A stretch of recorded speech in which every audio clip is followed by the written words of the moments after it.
The broadcast is now starting. All attendees are in listen-only mode. Buenas noches, compañeros, compañeras. Bienvenidos una vez más a nuestro foro electrónico del curso sobre infraestructura verde para América Latina. Mi nombre es Tamara Montalvo, les doy la bienvenida a este nuevo foro y el día de hoy tengo el gusto de contar con la compañía, como siempre, de Patricio Moreano, nuestro compañero que nos ayuda en la parte técnica, y de nuestras dos instructoras del módulo 1 y módulo 3, Marta Echavarría de Ecodecisión y Jenna Gami de Forest Trends. Queremos ser muy efectivos en el uso del tiempo de hoy y solamente les recuerdo que para enviar sus preguntas a la instructora, les agradecemos que utilicen la opción de preguntas que aparece aquí en el menú que tienen ustedes disponibles en esta plataforma de GoToMeeting. Hemos recibido algunas tareas correspondientes a la primera parte de la tarea del módulo 3, que estamos ahorita en curso. A las personas que nos han enviado, Jen está trabajando en preparar comentarios y retroalimentación a las mismas, y estas serán enviadas vía correo electrónico máximo hasta el día de mañana.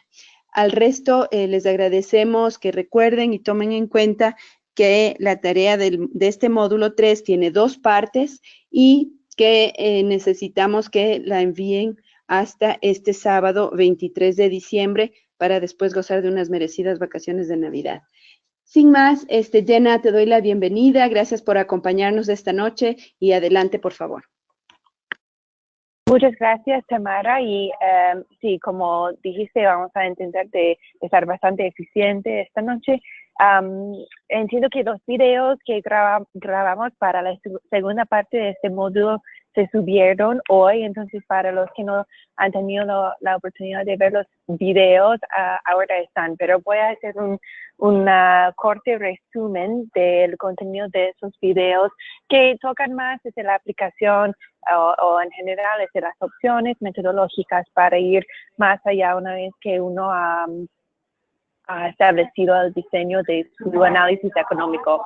Y perdón, estoy en el aeropuerto, entonces tengo un poco de ruido al fondo y espero que está bien si continúo.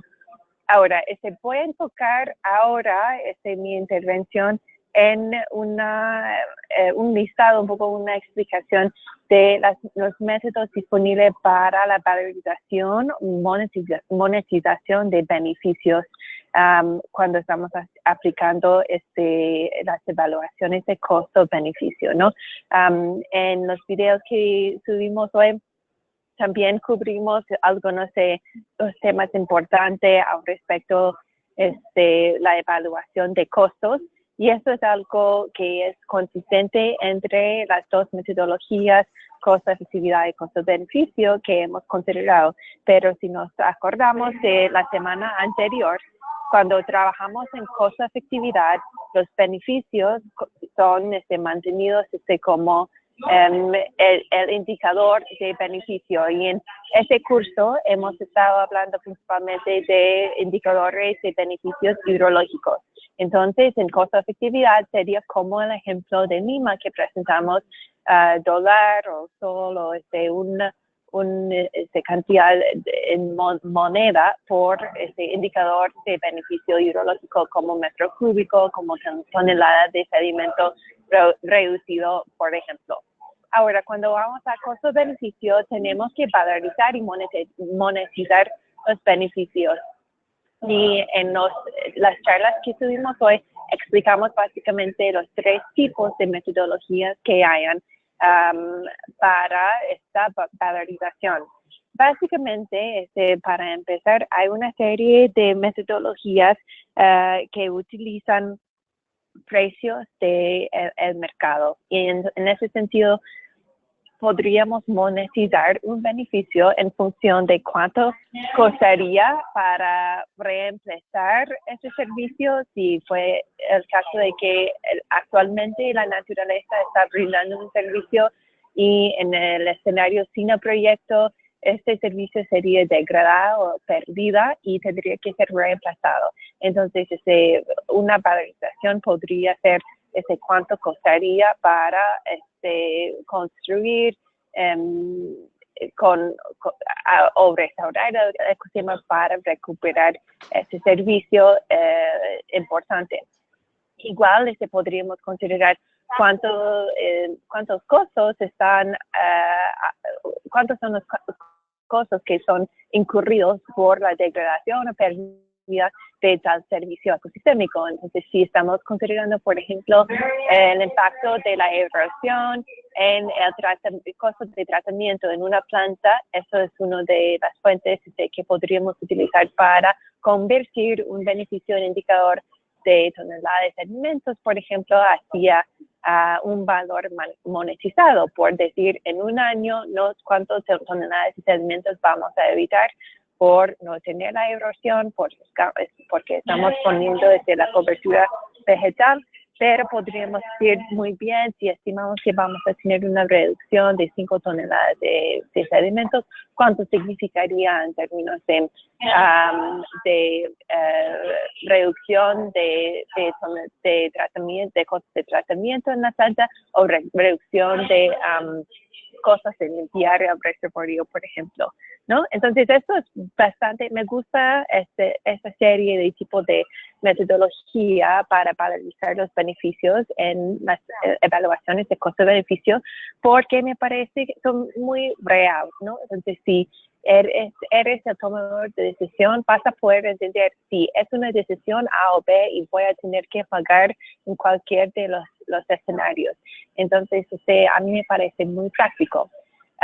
Hay otros métodos que podemos también aplicar desde el campo de economía para llegar a la valorización, monetización de beneficios que no necesariamente tienen un valor correspondiente tan claro en el mercado. Y eso es cuando en particular estamos hablando de los beneficios más culturales, beneficios de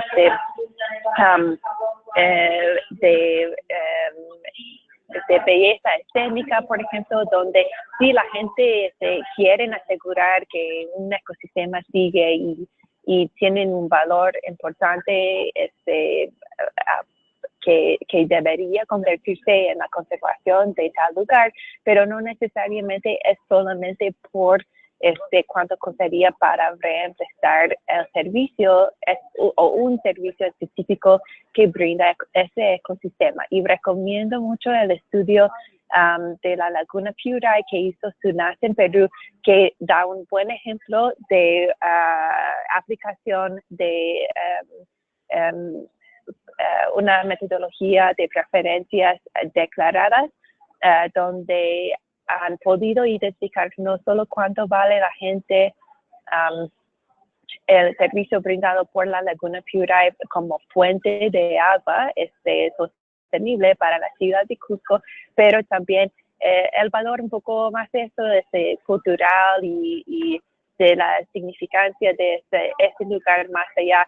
Si ha habido cualquier otro fuente que podría reemplazar la laguna, cuánto más pagarían para asegurar que la fuente no solo sería cualquier lugar, sino la Laguna Piura, que fue su fuente principal por tanto tiempo, ¿no? Entonces, los otros métodos que son los métodos de preferencias reveladas y preferencias declaradas son un poco más lejos a estos decisiones más claros para los tomadores de decisión, pero son importantes cuando estamos considerando valores que no tienen un valor correspondiente en el mercado.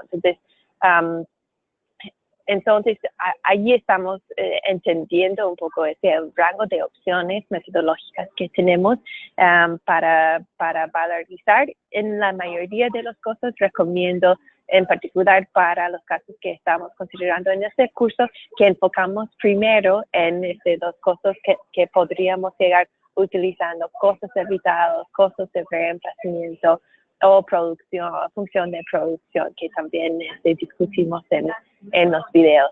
Entonces voy a dejarlo allá. Espero que hay mucho por conversar y espero sus preguntas.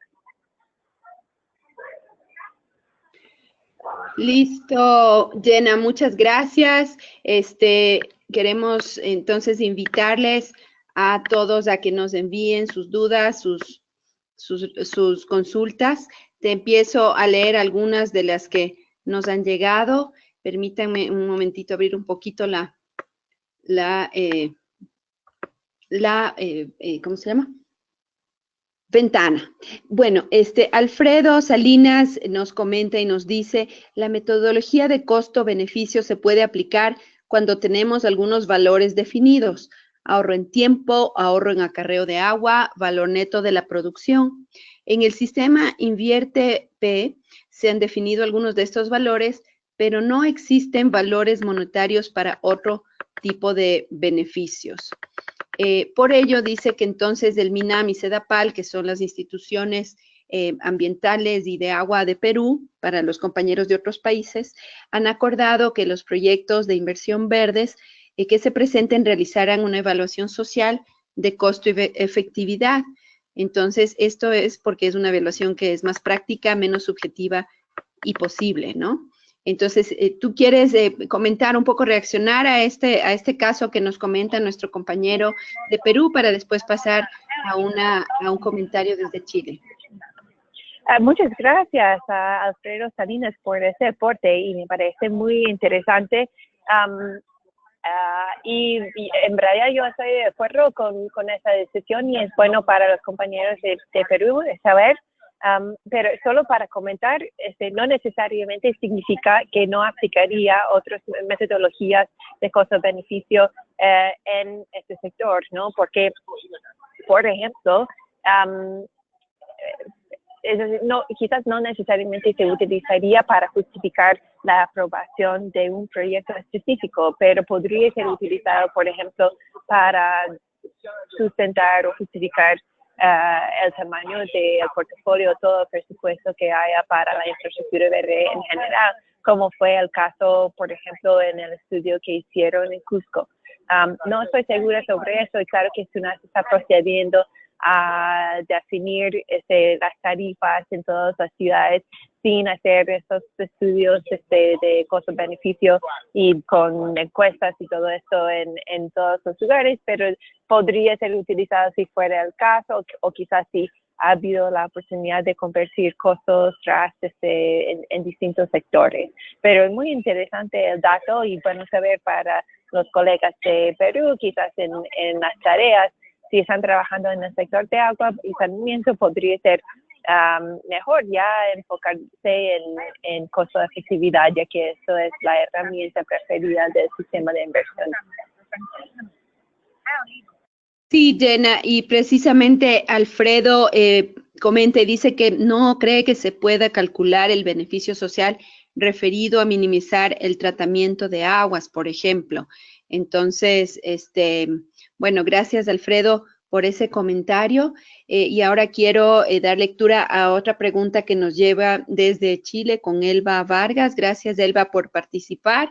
Les pediría también, solo por confirmar, que alcen la mano en la plataforma aquellos que tienen un poco de dificultades en escuchar. Tengo dos comentarios de algunos compañeros que dicen que tienen problemas en el sonido. Entonces, por favor, si pueden alzar la mano, aquellos que están con problemas en el sonido, para ver si les podemos sugerir alguna solución. Mientras tanto, paso a leer la pregunta de Elba. Ella comenta que cuando Jenna explica las formas de calcular precios de mercado a partir de costos evitados o de reemplazo, plantea, por ejemplo, la conversión de un humedal versus la construcción de un edificio o carreteras, comparando con lo que costaría construir una infraestructura para retener el agua.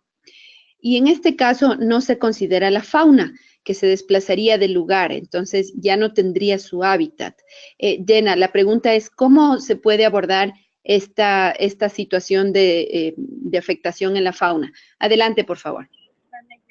Sí, es una muy buena pregunta. Muchas gracias y también por haber ya ver los videos entre este tiempo. Eso tiene que ver totalmente con la perspectiva del tomador de legislación y también el marco legal, ¿no? Entonces, en particular cuando estamos considerando impactos en biodiversidad, normalmente estos tienen que ser abordados a través de costo-efectividad o a través de algunas de las preferencias reveladas o normalmente preferencias declaradas. Puede ser muy difícil utilizar costos del mercado, en particular si no hay un vínculo con alguna actividad productiva. Pero, por ejemplo, una manera de valorizar el impacto en la fauna podría ser, si hay un impacto importante, podría ser considerar si hay personas que viajen para visitar a ver los aves que están en un humedal o algo así, cuánto pagan para llegar. Eso es utilizando el método de costo de viaje y pueden calcular de ahí. Pero utilicé ese ejemplo en los videos y sé que puede ser controversial también, porque claro que no nos gustaría decir que está bien construir sobre un humedal y solo tienes que considerar cuánto agua no estamos ahorrando en este ecosistema. No quería sugerir esto y claro que debería ser salvaguardias para evitar la pérdida de la biodiversidad. Pero utilicé este ejemplo más para destacar que cuando estamos haciendo nuestro análisis económico y estamos evaluando los varios beneficios a través de un indicador o a través de su monetización, siempre es muy importante considerar la diferencia o el cambio marginal y no el valor total. Y eso es algo que suele ser una debilidad en el campo de la economía ambiental y resulta que en algunas veces los estudios no están tomados de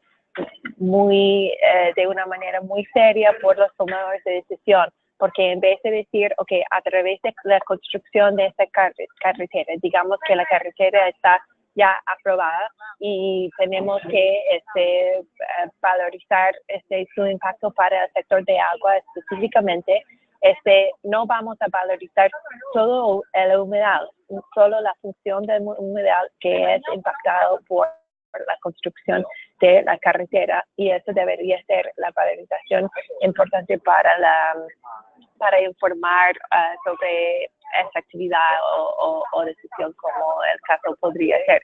Igual para el caso de la biodiversidad, quizás construir una carretera puede ser muy impactante para humedad, ¿no? Y puede dividir un corredor importante para la biodiversidad. Pero igual quizás hay otras partes de la humedad que va a quedarse y algunas especies pueden continuar a utilizar el ecosistema. Depende mucho del caso. Entonces, no quiero decir, y también como mencioné en el video, no necesariamente la huella de un proyecto así, solo esa área específica donde existe la carretera. Siempre casi hay impactos en el sistema, por ejemplo, en la agua subterránea o en la conectividad del ecosistema en este caso. Pero todavía estamos intentando llegar al cambio marginal de este impacto en vez de la valorización de todo el ecosistema que se está afectando. Ahora, si nos gustaría incorporar el impacto de la fauna, quizás como factor adicional a la pérdida de capacidad de guardar agua que tenemos con el humedal, podríamos utilizar análisis costo-beneficio, y una de las cosas muy buenas sobre esta metodología es que podemos considerar múltiples beneficios a la vez, porque todos los beneficios son monetizados, estamos utilizando la misma unidad, entonces podríamos sumar los beneficios en ese sentido, o los beneficios perdidos en el caso que estamos conversando. Entonces podríamos valorizar por un lado cuánto costaría para reemplazar el humedal con otra infraestructura gris para poder ahorrar el agua y reemplazar o sustituir por esta capacidad natural de regular los flujos, Y podríamos también valorizar, quizás utilizando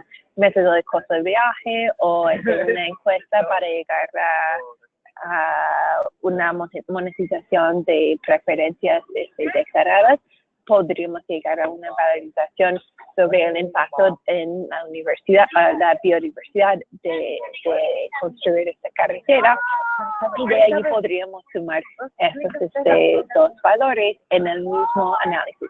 Si esto tiene sentido para la estrategia del análisis y para responder a la pregunta que tiene el tomador de decisión en el caso. Gracias, Jenna. Continuando con las preguntas de nuestra compañera igual, Elba, gracias. Dice que le gustaría si puedes explicar un poco más el tema de la tasa de descuento y cuál usar al evaluar los proyectos de infraestructura verde. Adelante, Jenna.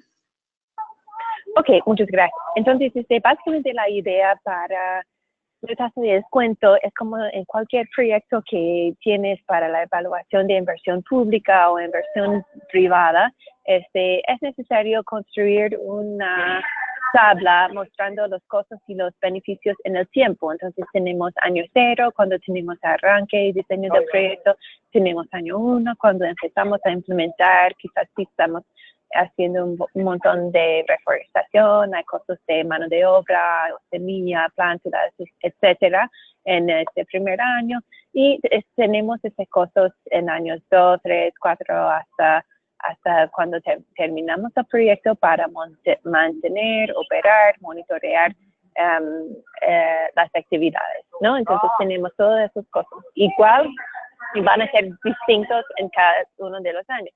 Igual tenemos una serie de beneficios. Y si utilizamos el caso de costo-beneficio, por ejemplo, acá, ¿no? Entonces estamos monetizando todos los beneficios y tenemos quizás, si estamos haciendo reforestación de nuevo. En el primer año no vamos a tener quizás nada de beneficios o quizás beneficios muy pequeños por la reforestación que estamos haciendo, que se puede valorizar en términos de lo que nos interesa y las metodologías que aplicamos. Pero quizás en 7 años, 8 años, o quizás empezando en 5 años, cuando haya mayor cobertura vegetal, vamos a ver un impacto en los indicadores de interés y en los valores monetizados basados en estos indicadores, ¿no? Entonces, los beneficios van a llegar más tarde que la mayoría de los costos. Esto siempre, en particular, es en el caso de la restauración. La conservación es distinto porque en vez de esperar hasta que el ecosistema se recupere para proveer los servicios, estamos experimentando en el caso de conservación beneficios desde el inicio porque no estamos experimentando la pérdida de estos beneficios por la degradación que hubiera pasado. Esto es una distinción importante. Pero seguimos con el caso de la reforestación, tenemos costos al inicio y beneficios luego. Y en la evaluación de cualquier proyecto público o privado siempre hay una aplicación de tasa de descuento para reconocer que valorizamos más los beneficios que tenemos hoy que los beneficios que vienen luego. Normalmente en el sector público hay una tasa de descuento entre 4% y 8%, el 4% bastante baja, pero lo utilizan a veces para proyectos que en particular tienen un carácter más social, en algunos casos en particular ambiental o que tiene que ver con cambio climático, permiten o aplican una tasa de descuento menor. Y eso significa que no hay tanto prejuicio a los beneficios que vienen luego. Hay un montón de teoría al respecto de esto y si hay estudiantes interesados en leer más, yo puedo recomendar algunos libros que llegan más a la filosofía y un poco las decisiones éticas que se llevan para determinar la tasa de descuento porque tiene que ver con justicia intergeneracional y un montón de cosas. Es bastante interesante, pero para los casos que actualmente estamos considerando, yo sugiero siempre que consultamos el tomador de decisión, averiguamos cuál tasa de descuento utilizan para la mayoría de sus decisiones, averiguamos si hay cualquier excepción para proyectos de carácter social, ambiental o de cambio climático que podríamos aprovechar, o si no, seguimos con la aplicación de la tasa de descuento normal. Listo, Jenna, muchas gracias por esta aclaración. Tenemos otra consulta y algunos comentarios de Alfredo Salinas, entonces voy a pasar a leer, antes de darle paso a Alfredo, una consulta que viene desde Víctor Bullón, y él comenta de experimentos de los casos de Cusco, de Moyobamba, determinan aportes adicionales alcanzan pues para financiar una parte de los costos de operación de la infraestructura verde. Su consulta es, Jenna, ¿de qué dependen que estos montos o porcentajes sean un poco mayores? Él dice que tal vez puede ser, por ejemplo, que dependa del nivel socioeconómico, del nivel cultural. No sabe si estos tal vez son limitantes para tener un pago adicional, un pago más grande, una tasa mayor. ¿Qué nos puedes decir al respecto, Jenna, por favor?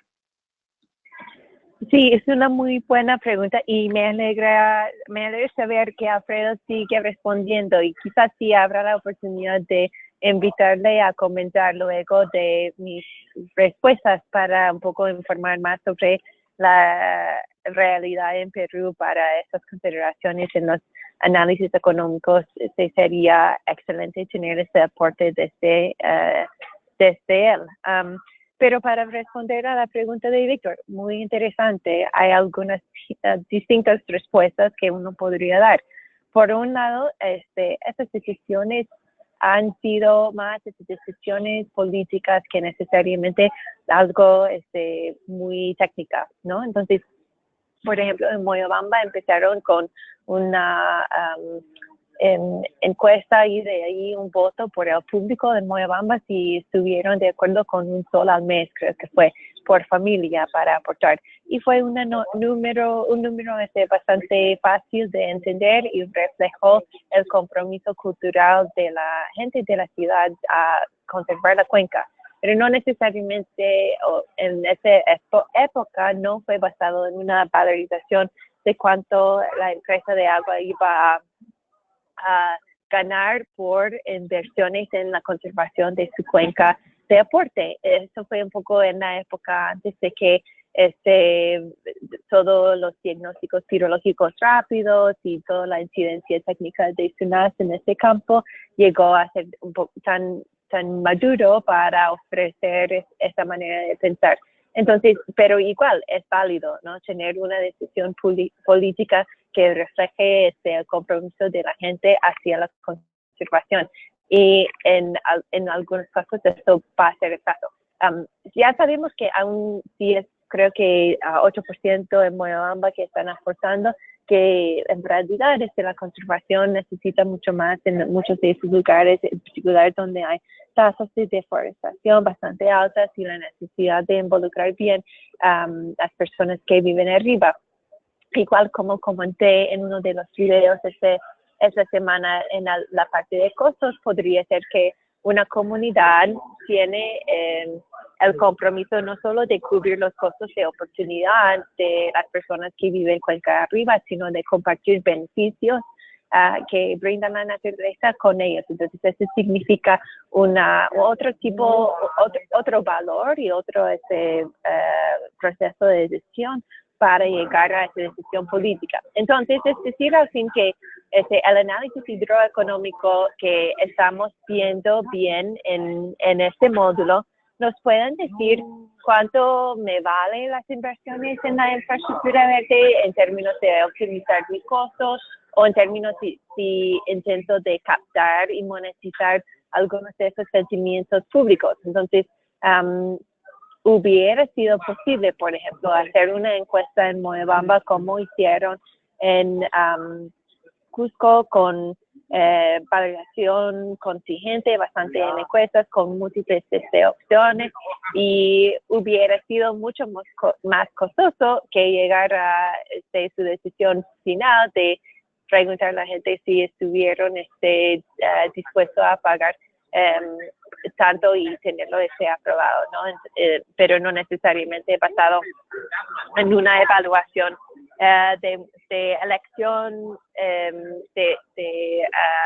like a choice experimento de elecciones, donde es posible a través de análisis estadístico económico llegar a un análisis mucho más preciso de por qué la gente escogió ese nivel de conservación. Entonces, el análisis económico nos puede ayudar con esas decisiones, pero también siempre requiere decisiones de valores políticos que valorizamos, y también de liderazgo político, porque no necesariamente siempre es una decisión técnica, también es una decisión política que un alcalde o otro líder en tal comunidad social pueda tomar. Entonces, el análisis económico es importante para informar esto, pero también hay todos los otros factores que siempre influencian las decisiones políticas, que tienen que ver con la parte comunicacional, el sentido público, la educación en general, que la gente tiene al respecto de estos temas, para seguir primero los resultados de un análisis económico que dice que una inversión tanto sería una buena inversión, o en algunos casos para exceder la recomendación quizás de cuánto sería óptimo invertir. Y eso es importante también decir, que cuando aplicamos metodologías como costos evitados o costos de reemplazamiento o reemplazo, es importante saber que estamos viendo bastante específicamente un servicio que ofrece el ecosistema, intentando de reemplazarlo. Como Elba había mencionado respecto a la humedad y el servicio que juega también este ecosistema para la biodiversidad, hay varios otros servicios que, en particular, cuando estamos comparando más directamente con precios que se ven en el mercado, son más difíciles de incorporar bien en nuestro análisis, y podría haber mucho más servicios o co-beneficios que son importantes para la ciudad. Entonces, es importante también saber que en muchos casos estos análisis económicos pueden ofrecer un número, una valorización que representa la parte más baja de la rango potencial del valor. Entonces, ahí también entra liderazgo político y decisiones políticas para poder ver que eso puede ser el caso, para tomar decisiones cuando haya bastante incertidumbre, y de allí decidir a dónde va la empresa o la ciudad respecto a la conservación de sus recursos. Listo, Jenna, muchas gracias. Sé que tú tienes un tiempito más porque estás por tomar un vuelo, así que voy a dar paso a una pregunta relacionada al tema de los beneficios sociales. ¿A cuántos años se proyecta un proyecto de infraestructura verde con beneficio social? ¿Y qué metodología es la más adecuada para evaluar la tasa de retorno cuando existe o cuando debería existir un beneficio social? Adelante, Jenna. Una muy buena pregunta y casi imposible responder en temas tan genéricos, ¿no? A veces, cuando aplican análisis económico, por ejemplo, hay algunos estudios muy famosos que intentan de valorizar los impactos y costos del cambio climático, que utilizan tiempos muy largos, ¿no? De 50 años, 70 años, por lo menos 20 años en estos casos, para poder intentar el impacto de un proceso que avance con un ritmo muy distinto a normalmente los proyectos que consideramos. Pero como la respuesta a la pregunta sobre cuál tasa de descuento deberíamos utilizar, yo creo que este parámetro de hasta cuándo deberíamos proyeccionar el proyecto o cuál debería ser el tiempo considerado también debería reflejar la mayoría de las decisiones y el plazo de tiempo que considera el tomador de decisión para hacer que la infraestructura verde se ve lo más similar posible a los otros proyectos. Entonces, si es el Ministerio de Salud que está considerando algo o de vivienda respecto a proyectos de saneamiento, es seguro que ellos tienen una regla que normalmente aplican.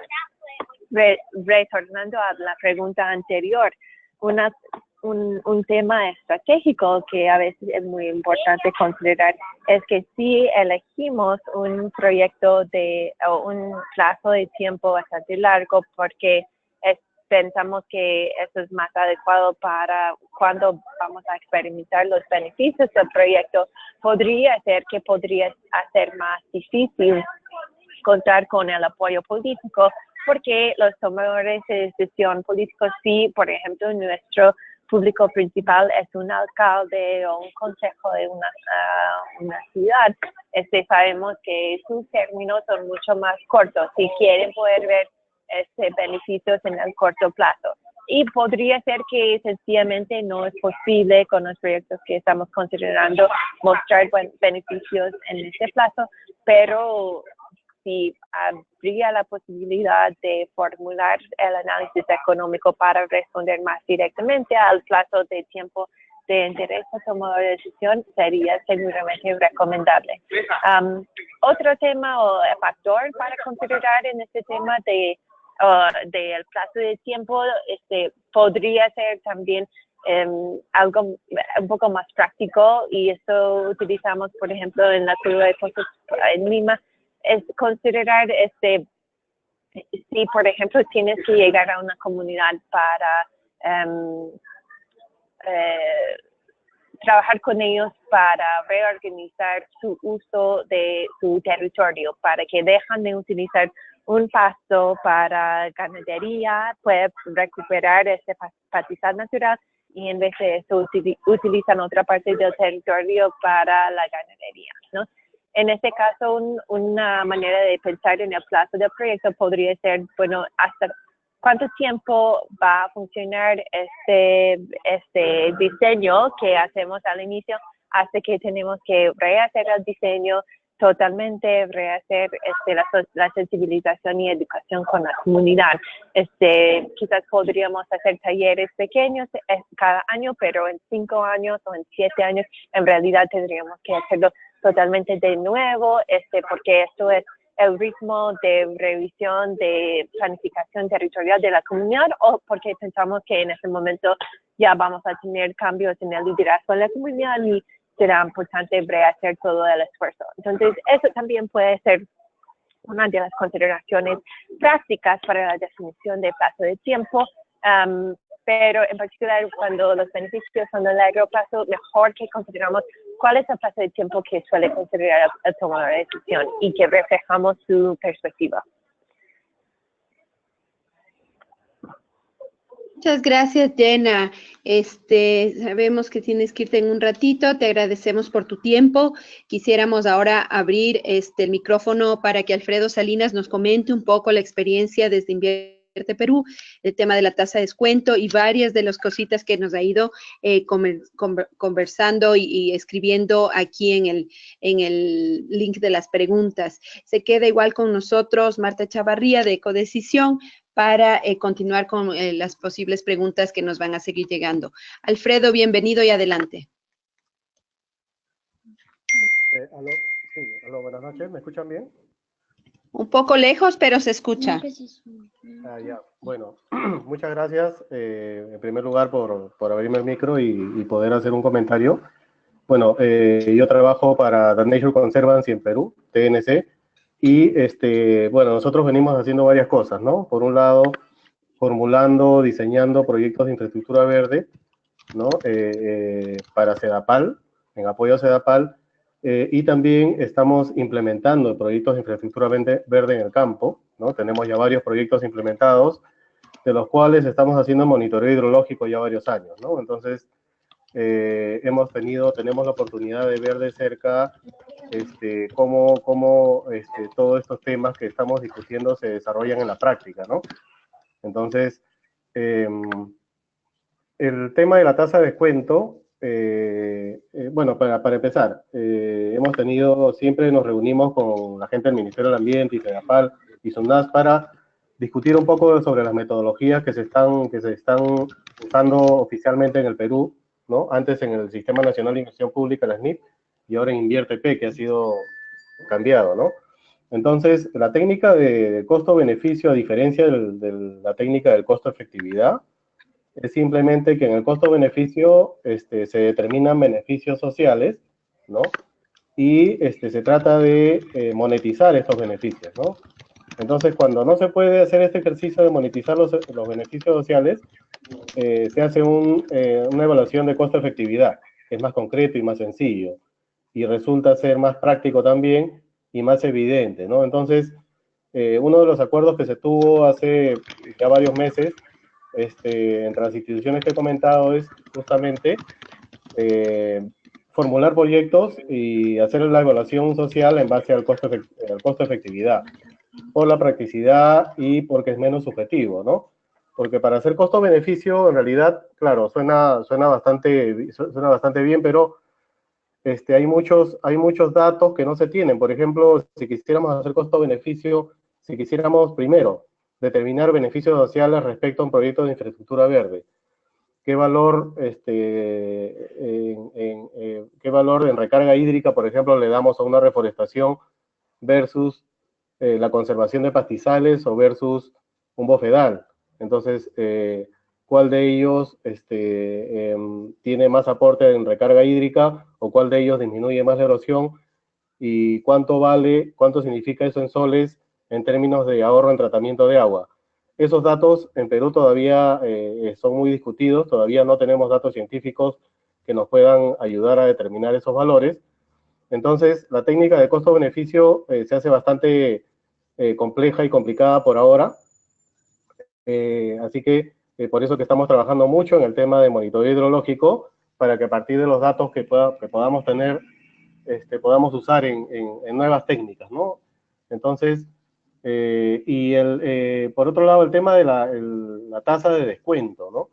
La tasa de descuento representa varios valores, ¿no? Pero en este caso, un valor importante que representa la tasa de descuento es el costo-oportunidad de las actividades. ¿Qué quiere decir?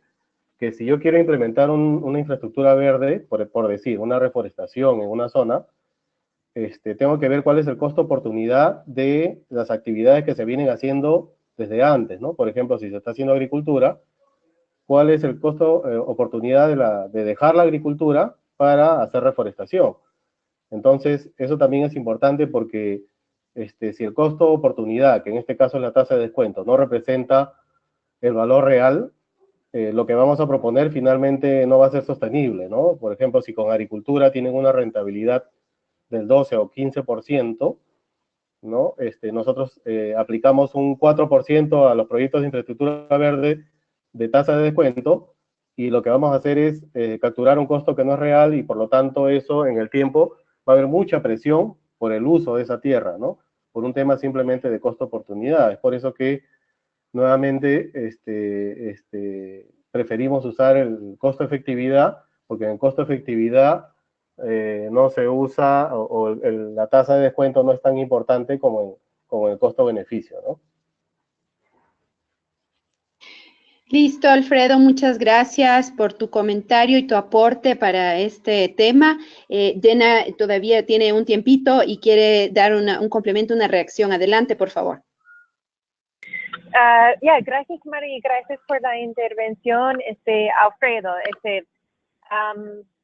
Me parece importante anotar que, sí, creo que en el caso de Perú están utilizando, mira, aun cuando consideramos costo de efectividad, sería ideal utilizar como indicador del beneficio lo que más nos interesa. En este caso, todavía llegaríamos a los desafíos que tenemos para cuantificar el beneficio hidrológico y las dificultades que tenemos por las brechas de datos y dificultades metodológicas aún para llegar a una evaluación de costo-efectividad. Pero sí, tiene todo el sentido de que las autoridades están reconociendo esos desafíos y intentando de avanzar todavía esos proyectos en ese contexto, ¿no? Pero sí es importante. Otra cosa que mencionando el costo de oportunidad y revisar algunas de las tareas intermedias que se entregó esta semana. Es importante considerar que también muchas intervenciones verdes o de la infraestructura verde llevan oportunidades económicas muchas veces para las personas locales y podría ser que la alternativa hubiera creado mayores beneficios económicos, pero si habrá algunas por la reforestación utilizando árboles frutales, por ejemplo, los usuarios de la tierra podría recuperar parte de la inversión por lo que podrían ganar por las frutas, y eso podría ser algo para reducir el costo de oportunidad y de allá los costos de inversión en proyectos. Lo siento, creo que ahora tengo que despedirme porque estoy en el avión y ya estamos empezando con todo el proceso acá, pero quisiera agradecer de nuevo Tamara, Marta y Patricio y todos ustedes que estén acá hoy.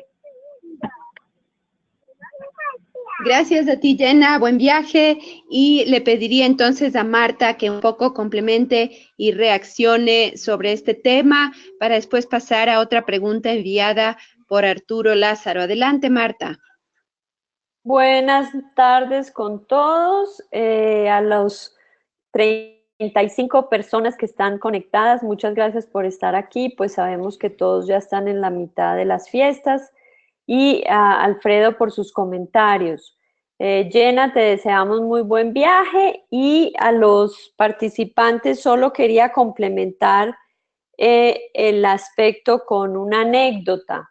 Cuando creamos el Fondo del Agua de Quito, el alcalde de ese momento, que fue nuestro gran aliado, nos pidió que dijéramos desde los promotores del proyecto qué era el valor que debía de poner la empresa de agua para la creación del fondo.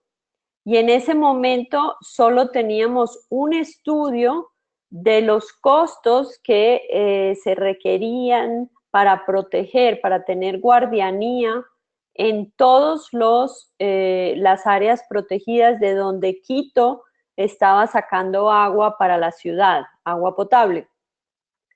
Y era pues unos valores de más o menos cuántos guardias al año, pero ni sabíamos si ese número estaba bien, pero fue un economista que hizo ese cálculo.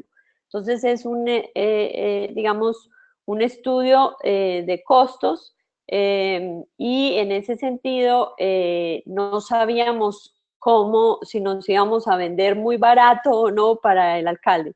Entonces nos fuimos por otro lado y fue valorar qué significa un programa de medio ambiente para una empresa competitiva en el mundo internacional. En ese momento se decía que las empresas deberían de estar invirtiendo un 5% de sus ventas, y como tal, la empresa de agua tiene muchos costos ambientales y dijimos, bueno, un 20% de esos costos podría ser la protección de las fuentes, porque también tiene que pensar en tratamiento, en todo el equipamiento que requiere para el laboratorio ambiental, etcétera, etcétera. Y nos jugamos con decirle, bueno, en vez de yo darle ese monto de que anualmente necesito $100,000 para los guardias, les dijimos es un 1% de las ventas. Eso significaba un valor que para el decisor era como chiquito. Entonces el alcalde era como, usted solo quiere un 1%.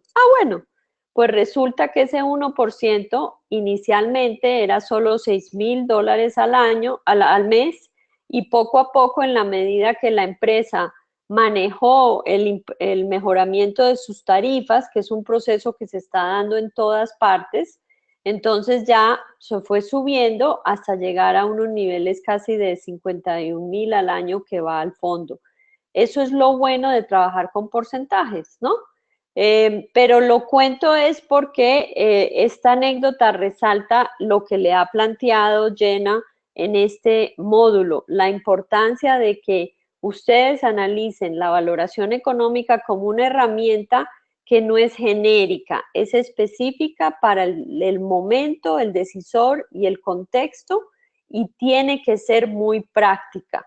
No nos interesa que ustedes sean unos expertos en valoración económica, no, sino que para estos proyectos puedan llegar a resaltar los costos, digamos, de interés, de manera que tengamos recursos para poder invertir en estos nuevos inversiones que usualmente la normativa y el contexto ni siquiera reconoce. Entonces, yo felicito la información que nos da TNC con sus proyectos y sabemos que son pioneros en abrir la puerta para que efectivamente en un contexto como el Perú, las dos empresas que ya tienen mecanismos, la tarifa aprobada para invertir en mecanismos, puedan seguir adelante. Para los compañeros de otros medios, ¿no? De otros lugares, hay que pensar en esquemas de innovación. Entonces, eso implica poder argumentar antes esos decisores donde hemos planteado la estrategia. Y los métodos planteados nos dan herramientas y, como decimos, tienen ventajas y desventajas cada uno. Adelante.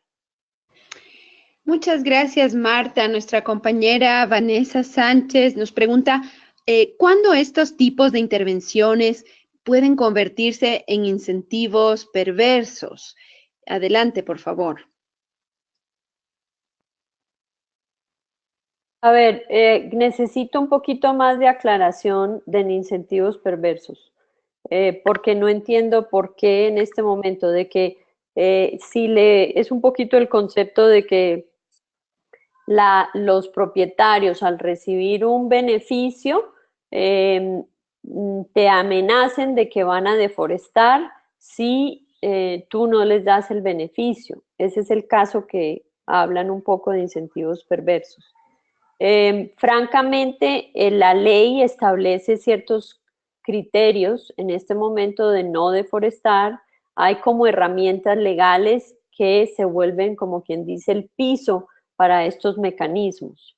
El interés es un gana-gana. Establecer estos mecanismos a través de lo que puede ser pago por servicios ambientales o mecanismos de retribución para que se beneficie tanto el que está usando el recurso hídrico como el que está protegiendo la fuente. Entonces, siempre puede haber incentivos perversos, se dan en algunos contextos, entonces de ahí la importancia de estar monitoreando y adaptando en el tiempo para minimizar ese riesgo. Pero francamente yo diría que es un riesgo bajo. Listo, Marta, muchas gracias. Quisiera ahora dar lectura a una interrogante que nos ha enviado, perdón, un ratito que perdí yo mi pantalla, pero ya estoy volviendo. Entonces, perdón, antes de eso, Alfredo nuevamente comenta que la tasa de descuento representa varios valores, ¿no? Dice que la tasa de interés, en cambio, es el costo de oportunidad, por ejemplo. Y en la línea del asunto del costo de oportunidad viene la pregunta de Alberto Lázaro, que dice que si los estudios de costo-oportunidad pueden hacerse para evaluarlos, o sea, ¿qué estudios de costo-oportunidad pueden hacerse para poder evaluar los proyectos verdes? Y si fuera así, ¿qué ventajas tiene el realizar esta cuantificación, este cálculo de los costos.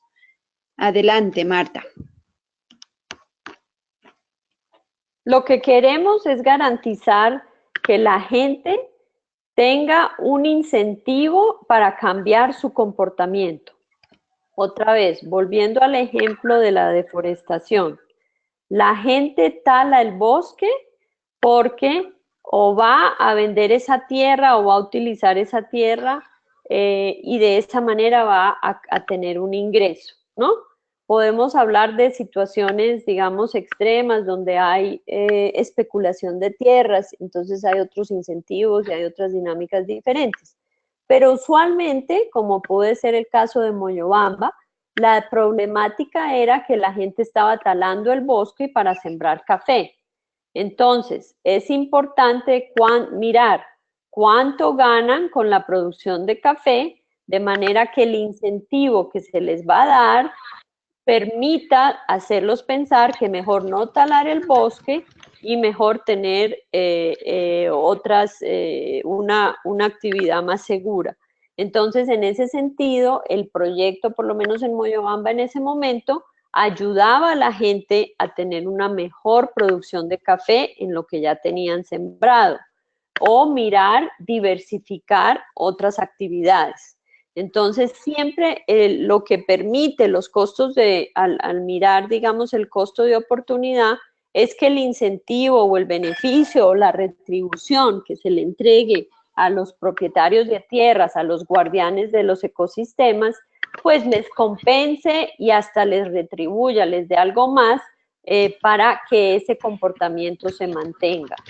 Hay situaciones donde uno no les tiene que dar el beneficio en efectivo de ninguna manera, puede ser un proyecto o puede ser capacitación o puede ser solucionar problemas de salud, etcétera.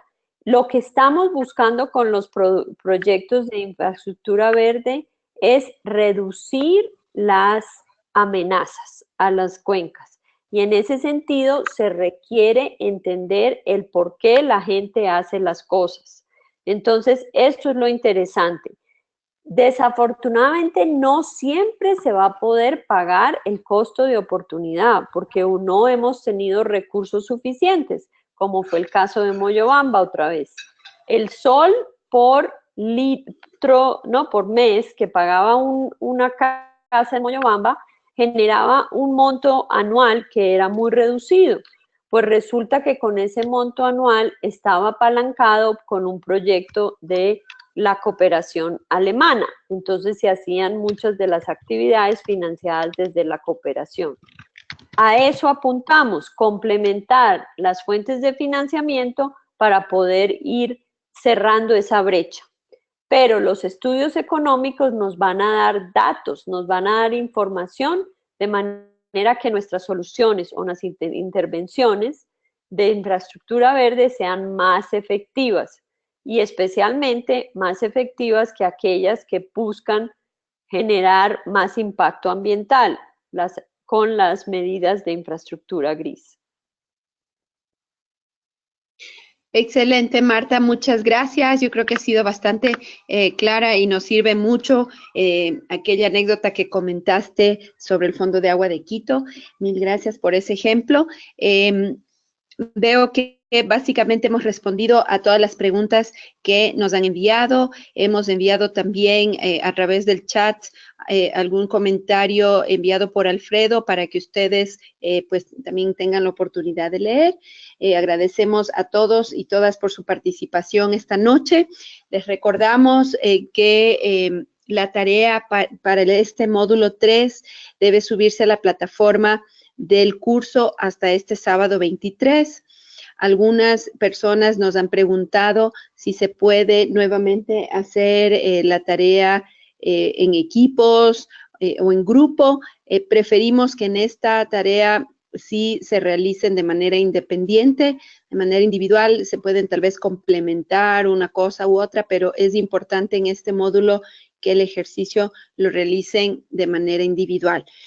Bueno, con esta aclaración, queremos a nombre del equipo darles unas desearles unas felices fiestas, que aprovechen en estos días. Igual, si tienen dudas, estaremos revisando el sistema de la plataforma durante la próxima semana, a partir del martes, entre el martes y el jueves, más o menos, y procesando las tareas que tenemos pendientes de revisar para tener un primer cuadro de notas consolidado hacia el final del año.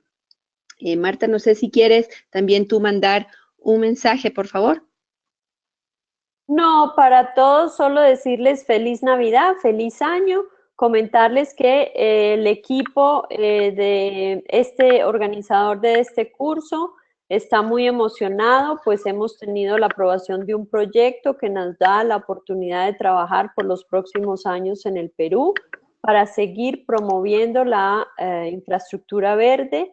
Y esperamos que lo que ustedes han cubierto hasta ahora en estos 3 módulos les está dando herramientas para desarrollar una experiencia concreta en su trabajo, en su medio y efectivamente poder proteger las fuentes hídricas que nos dan tantos beneficios a todos nosotros y especialmente al sector de agua y potable y saneamiento. Entonces, gracias a todos por su participación y esperamos verlos ya muy descansados y entusiastas en el año nuevo y que tengan muy buenas fiestas para que terminemos el módulo 3, 4 y 5 ya referente a lo legal, lo institucional y lo financiero. Muchas gracias. Hasta luego, gracias. Buena semana.